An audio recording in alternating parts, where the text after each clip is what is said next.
Hello there, everyone. Patricia Hayes here, and welcome to Coffee Time Career Chat. Super excited to be here. I know I'm just drinking coffee, I promise you guys. Anyway, glad to be here with you all for yet another episode of Coffee Time Career Chat in this month, where we are continuing our conversation about networking into new beginnings.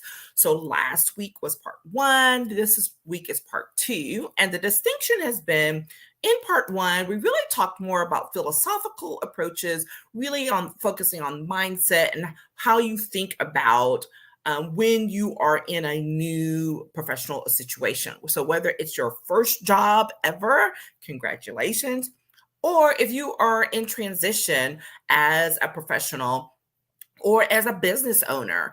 And what are those things? What are those things you really need to be thinking about during this new beginning? And so we talked about those things where we talked about reframing your mindset from one of fear to one of excitement and documenting what those feelings are on each level so that you can start fresh. And by not ignoring any of don't ignore your feelings, right? Don't, undermine yourself and all of that by trying to say, oh, that's ridiculous. No, acknowledge them, but then move forward. We talked about exploring opportunities and the whole newness with fresh eyes. And last, we talked about making a new commitment and as you move forward and why that was important. So this week we are continuing with part two with some very specific strategic activities and actions that you can take in this new beginning. So without further ado, let's jump right in with, first of all, you got to find your people. Now, this may seem really obvious because a lot of people are like, oh, well, we automatically do that. But we are in different times, right? We've been approaching things in a whole different way in the last couple of years. So this is thinking about it as we move forward at the time of this recording in 2022, and how do you move forward with finding your people? And I will first preface that by saying in person or virtually, okay? Do not feel limited by your physical circumstances. That's really powerful, y'all. Do not be limited by your physical circumstances, because things are so different than where they were even just a few years ago that you've got to take that into consideration as you move forward. So if you have been operating in a primarily virtual space previously, then don't just ditch it, right? Continue trying to connect with people in that way while also incorporating doing so in person. Now, what does this look like? Whether you are in person or virtual, you can find your people by, of course, being social, right? You got to go to lunch. You have to, the happy hour situation. Y'all know I'm not a fan of happy hours, but if you approach it with the right mindset and the right way, they can be very useful. Which is about developing deeper relationships, connecting with people on a deeper level, not just, in and out. And again, where you are in your professional journey and how you approach that will differ. But I will say, I don't care if you are a brand new out of college person or someone who's been in the business for 20 years, you need to approach happy hour with a different perspective than the average person. Okay. Yes, you're going to be social, maybe have a good time, but you want to be able to know that when you leave there that night or that day, that you have connected with some depth with one or two people, okay? Not just collecting business cards. We do not attend happy hours just to collect business cards because you won't remember who those people are in 24 hours, okay? So that's my little mini lecture on happy hours. But being social, whether it's attending lunches, grabbing coffee with people, again, all of those things can be done virtually or in person. So there's no limitation on that. by attending those conferences and workshops. If you are a brand new person to your industry, this should be like at the top of your list of things, because you will meet people who are uh, have the same interests professionally, right? Like, this is the place where you know for sure, without a doubt, that you should be meeting people who have aligned interest in the work that you do.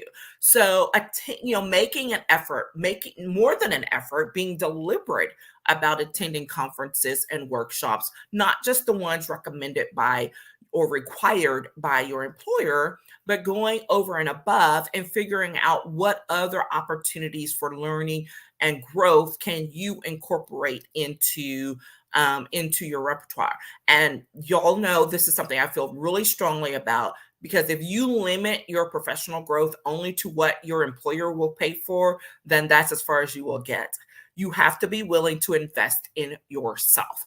And sometimes that means I'm going to take a day or two here and go attend another workshop that I have to pay for in order to attend, because my employer won't do it. I've done it before. I highly encourage it. I've had conversations and clients who are like, yeah, I'm paying for this training. I'm paying for this consult. I'm paying for this coaching, because they know the value of developing themselves and making sure to invest in it. Okay. Whether you join some new committees or projects, right? Whether they're affiliated with your work, whether it's some volunteer work that's related, whatever it might be. But this is how you find your people. And this is not haphazard, because too often in the past, we've relied on just, haphazard circumstance to find the right people to connect up with. And we're not doing that anymore. Am I saying that everything has to be focused on work, work, work, work? Absolutely not. Okay. That is not what I'm saying. Even if you are connecting with people who you align with from a personal level, you still want to be deliberate about it, right? Don't be haphazard about it. And so, but since we are talking about in terms of professional development and career growth, this is where you do want to be deliberate. You want to be focused and how you approach finding the people who will become your new colleagues, who will become the folks in your industry that you reach out to when you need some help, when you're seeking some fresh insights, whatever it may be. So that's why this is really about finding your people and doing it deliberately. Okay. Not waiting on chance, not waiting for the boss to say, oh, go meet with these people. You have to take control of this process and be very deliberate. And the sooner you begin, the more powerful your relationship building will be, the stronger your network will be 5, 10, 15 years down the road. And I'm telling you about what I know, not what I think. Okay. There is power in putting that effort into it right now. And some folks were like, oh, I don't want to be thinking that far ahead. That's fine.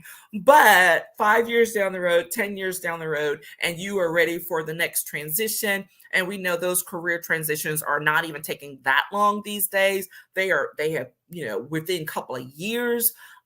You want to make sure that you have done your work to build up relationships that you can rely on in the future, not just today. Okay. You want to build sustainable relationships. And that means you have to put some work into it, right? So think about that. Building the right relationships is another little piece of work that you have to do. You do have to be deliberate about it if that's what you want to make sure that you have, so that you can tap into that network later on for whatever reasons. Okay. So find your people. Secondly, you want to identify a mentor or a role model. So here's a couple of different things. Take your time doing this. Sometimes you may see someone automatically and but even then, take some time identifying who that is. Because as you are growing in your profession, in your new role, in the new job, whatever it is, in your new business, you want to have time to really soak in right? Everything that's going on around you. And then when you identify who's a good mentor or a role model, you will have more information to rely on, right? So this is not a, 2, 3 weeks thing or even 2, 3 months. This may take 6 months at least for you to really identify who it is you would like to, maybe seek out as a mentor or that you can look up to as a role model because you want to have enough time behind you in this new role and this new position to really hopefully have seen a lot of what's going on and where you could use the support and guidance from someone. Now, this presumption, a lot of times people presume that that mentor, that role model has to be in your new company or in your new, whatever. That is not the case. All right. You can find and seek out a role model, a mentor who is not in your company, may not even be in the same industry. Okay. The idea is that for the path that you have chosen, who and what are the things that you identify would be supportive to you, right? Not just about being able to do the job better or to be able to climb your career ladder, but remember when we talked about building sustainable relationships that can last across time, this is where you can look into and thinking about that, how someone approaches their own network, how someone engages in their profession, in their industry, how someone implements their values, right? Those are a lot of the things that you can take into consideration when identifying a potential mentor or role model. Now, the younger you are, or should I say the newer you are to your profession, this is where it may not be as long, right?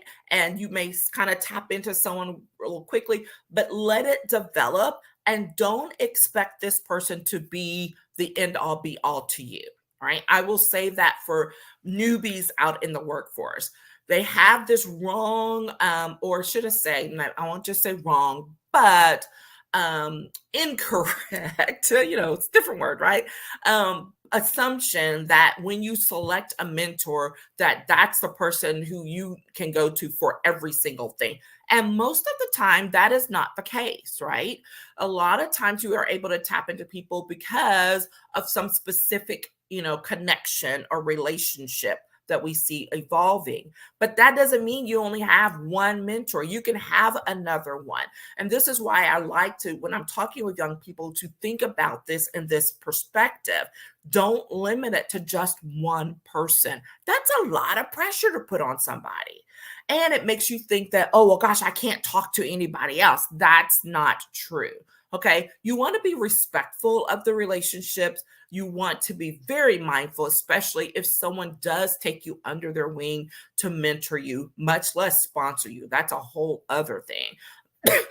Excuse me, because mentorship and sponsorship are not the same. Hit me up in the DM if you want a little bit more about the difference between the two.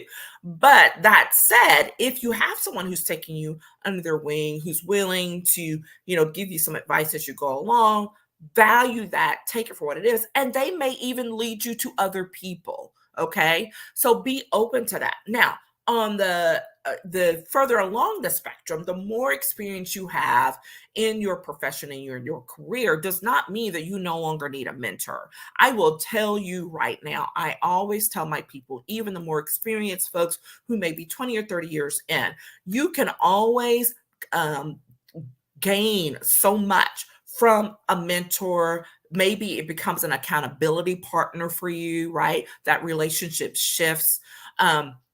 Maybe you become a mentor. Here's the thing, because when you become a mentor, now the tables turn and you are helping to develop someone else who's coming up behind you. And guess what? There is value in that as well. Okay. So don't think that if you are well into your career that, well, I don't need a mentor. You very well might, need one. and or you may need to become a mentor so that that can help to shift you in your professional growth in approaching things from a different perspective. Okay, so identify a mentor or role model, take your time doing so. If you're further along in your career, be mindful of that. You may still need it. Maybe the person becomes an accountability partner in some way instead, and or be willing and open to being a mentor to someone who's growing up behind you. Okay, and thirdly, now let's talk about making sure that you join one new professional group. All right, this is classic, one of those things I include absolutely when I'm working through a strategic career action plan with people, is to make sure that you are, this is forcing that issue that I mentioned before about making new commitments or exploring new people, new opportunities. This forces the issue. So, as a regular part of my annual kind of self review, self eval, even before I was working for myself, I always kept a list of organizations I might be interested in, whether it was to be a member of or whether to be a speaker for or whatever, right? So it's this running list. I still keep this running list today, all right? And it's evolved over the years. And what the value of doing this is, it's helping you to stay fresh about what you think is important and what is can be influential to your professional growth. Okay. And when you focus on choosing a specific group, association, whatever, and you join, become a member, again, this forces the issue of making a fresh commitment. It also helps to address one of the other issues we talked about earlier, which is helping you to find your people. So when you join an association or a new group, professional group, or whatever, then you also know that, hey, there are other people who are here who are looking to get some support, to learn new things, get some additional resources all around that particular industry, marketplace, whatever it is. Okay. So make sure that you join at least one new professional group and then dig in, right? Find some way to really commit within that group. Again, the younger or newer you are to the profession, it's worth really digging in so that you can get some experience under your belt. And it's a great way to do it. It's kind of a twofer. You get exposure to more people. You also can add some valuable experience to your resume as a member of the association or the group. Okay. If you are further along in your career, again, this still applies. As I've stated, whether it was 30 something years ago when I first started, or now, I have a running list of organizations that I'm interested in. Maybe now I'm looking at ones that I'm willing to maybe serve as a member of the board. Maybe I'm willing to be in an advisory capacity to them. Maybe it's a mastermind because I'm at more an advanced level. So I really want to make sure that I'm communicating with people at the new level in which I'm acting upon. So this is really important for senior executives and business owners, right? Business owners, small business owners can really gain some value from joining a group of people who are in similarly situated, parts of the business or just as a business owner, and that you are willing to bounce ideas, concepts, things like that off of. Always happy to have a conversation with people if you're looking for a mastermind group, because there's some great opportunities out there. There are some that don't, really fit, and you want to be able to determine what's the best way moving forward for you. And there are some things that, we could explore and talk about more. So happy to have a conversation with anyone who's interested in doing that. But make sure you join that new group. Okay. And then lastly, fourth and finally, always, always, always follow up. Y'all know I'm a broken record about this, but there is power in the follow up. Always. It never ceases to amaze me when I have colleagues, when I have clients who come back and tell me, hey, you told me to go follow up on X and this is what happened. And there's always great news that comes from that, right? Whether you learned something and you now know, okay, you know what? I got some new information that I didn't have before, and now I can make a more informed decision moving forward. Or maybe the follow up exposes you to a new opportunity that would not have made itself apparent had you not followed up. Okay. So there is power in the follow up, making sure that you do so in as timely a manner as possible. Recognizing that everyone's busy, things get a little nuts and crazy. So let's say you don't follow up immediately after a coffee or a lunch, or someone you met at a meeting at a conference. Maybe you don't follow up the next week. That's fine. But to help you do this, I highly suggest you create a little strategy for doing it on a weekly or monthly basis, right? Especially depending on what you're following up on. But I suggest that you set aside some time at least once a week that's literally labeled your follow up time, so that you can send the email, you can make the phone call, that you can send a thank you note, whatever the case, whatever the situation calls for. When you start scheduling that into your day, it then becomes a great habit, and one that you will build in for a long time to come. And trust you me, it will always benefit you. Okay. So I personally, some of I have for me, I have my networking Wednesdays. And so that for me, that's the day that I really focus in on following up with people. It's not the only day. Sometimes, networking Wednesday gets really full, really, actually reaching out, contacting, having conversations with people, all of that. So my follow up may occur later, or maybe it's the following week that I'm like, okay, I'm going to pull back on actual interactions. And maybe my networking this week is going to be following up with people in whatever capacity, scheduling future meetings, writing a thank you note, whatever it might be. Okay. Follow up. I'm telling you, because a majority of people still today do not do it. So you will put yourself in the top percentage of professionals when you engage in the follow-up in a very deliberate way. Again, this is not to, don't punish yourself or whatever, just do it and put it on your calendar. You miss some time, fine, catch up, move to the next thing. But once you start doing it on a regular basis, it will become second nature, and things and people will come to mind. You're like, oh yeah, I need to go, send so-and-so a note, or I need to schedule for that coffee we said we were going to have.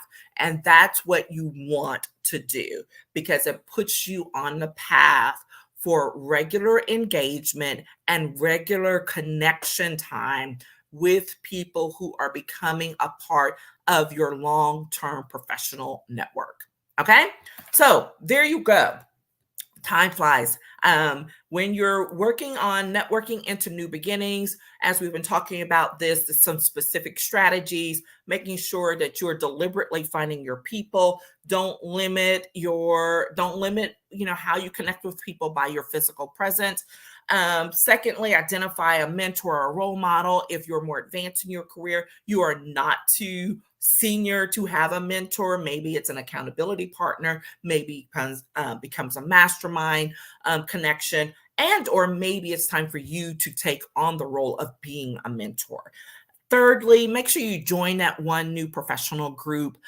It's a great way to knock off two things at one time, which is building some expertise in your field of interest, as well as finding other people who are interested in similar things in your profession. And then lastly, making sure to do the follow-up.